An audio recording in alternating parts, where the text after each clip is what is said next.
नमस्कार मित्रों, जय हिंद। હું છું ડીને ચૌધરી। ફરી એકવાર આપ સર્વેનું સ્વાગત છે આપ સૌની સહિયારી યુટ્યુબ ચેનલ ડીઆર ગુજરાતીમાં। તો મિત્રો, આ વિડીયોમાં ખાસ વાત કરીશું કે જ્ઞાન શક્તિ રેસિડેન્શિયલ સ્કૂલ ઓફ એક્સેલન્સમાં કાયમી શિક્ષકો માટેની ભરતીની જાહેરાત આવી છે અને એમાં દરેક વિષયમાં સારી એવી ખાલી જગ્યાઓ છે અને સાથે સાથે શૈક્ષણિક સ્ટાફની ભરતી છે। ધોરણ 6 થી 8 માટેની ખાલી જગ્યા છે અને જો તેમાં તમે ટેટ ટાટની પરીક્ષા પાસ કરેલ હશે તો તમને અગ્રિમતા આપવામાં આવશે। સાથે સાથે દરેક વિષયની પોચ જેટલી ખાલી જગ્યાઓ છે। એના સિવાય સુપરવાઇઝર અને પ્રિન્સિપાલ સિવાય પટાવાળા કે જેવા અન્ય બિન શૈક્ષણિક સ્ટાફની પણ મોટી ભરતીની જાહેરાત છે। ઓપન ઇન્ટરવ્યૂ દ્વારા આ શિક્ષકોની પસંદગી કરવામાં આવશે। તો વિગતવાર સંપૂર્ણ માહિતી મેળવીશું અને જે છે કયા જિલ્લામાં છે અને દરેક જિલ્લામાં અત્યારે મિત્રો વેકેશનના સમયમાં જ્યાં ખાલી જગ્યા હશે એ તમામ જાહેરાતો આવશે। એટલે આપણી ચેનલ ડીઆર ગુજરાતી સાથે જોડાયેલા રહેજો।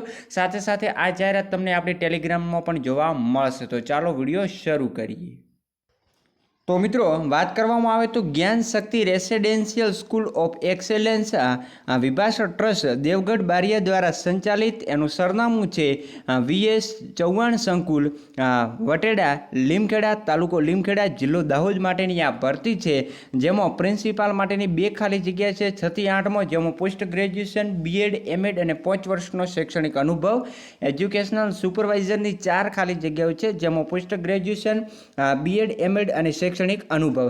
એના પછી વિષય વાઇઝ વાત કરવામાં આવે તો ગણિત વિજ્ઞાનની પોચ ખાલી જગ્યા છે, જેમાં તમે બીએસસી બીએડ કરેલ હોવું જોઈએ।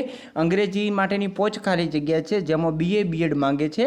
સામાજિક વિજ્ઞાનની પણ 4 ખાલી જગ્યા છે। હિન્દુ સંસ્કૃતની 4 ખાલી જગ્યા છે। ગુજરાતીની 4 ખાલી જગ્યા છે અને આમાં તમામ શૈક્ષણિક લાયકાત બીએ બીએડ માંગે છે। એના પછી કોમ્પ્યુટર ટીચર માટે બીસીએ અથવા તો એમસીએ કરેલ હોવું જોઈએ, એની 2 ખાલી જગ્યા છે। સ્પોર્ટ્સ માટે 2 ખાલી જગ્યા છે, જેમાં બીપીએડ, ડીપીએડ અને ખેલ મહાકુંભમાં સારું પ્રદર્શન કરનારને અગ્રિમતા પણ મળશે। ડ્રોઈંગ માટે તમે એટીડી કરેલ હોય તો તમને અગ્રિમતા આપવામાં આવે। સાથે સાથે ટેટ ટાટ પાસ કરેલા ઉમેદવારોને પ્રાથમિકમાં આપવામાં આવશે અને શૈક્ષણિક અનુભવ પણ જરૂરી છે। એના પછી બિન શૈક્ષણિકમાં પણ મિત્રો મોટા પ્રમાણમાં ખાલી જગ્યા છે, જે તમે જોઈ શકો છો। જેમાં હેડ વોર્ડનની 4 ખાલી જગ્યાઓ છે। ગૃહમાતા અને ગૃહપિતાની 8 ખાલી જગ્યા છે, જેમાં 12 પાસ હોય અથવા તો કોઈ પણ ગ્રેજ્યુએશન હોય તો પણ ચાલે। એના પછી ક્લાર્કની 2 ખાલી જગ્યા છે, બીકોમ। એના પછી જે ડિસિપ્લિન ઓફિસર માટેની 2 ખાલી જગ્યા છે, જેમાં રિટાયર્ડ આર્મી પણ ચાલે। ક્લાર્કની સાથે સાથે શૈક્ષણિક ક્લર્કની 1 ખાલી જગ્યા છે। શાળાના લગતા જે ક્લેરિકલ કામગીરીનો અનુભવ પણ હોવો જોઈએ।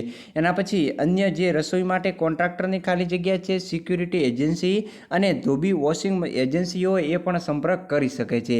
અને વાત કરવામાં આવે ઇન્ટરવ્યૂની તો 12/5/2024ના રવિવારના સમય સવારે 10 કલાકથી આ ઇન્ટરવ્યૂ શરૂ થઈ ગયેલ છે।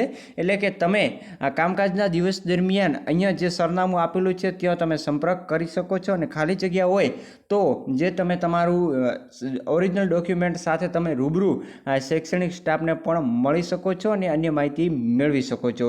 તો ફરી મળીશું નવી અપડેટ સાથે નવા વિડીયોમાં। ત્યાં સુધી જય હિન્દ, જય ભારત। Thanks for watching.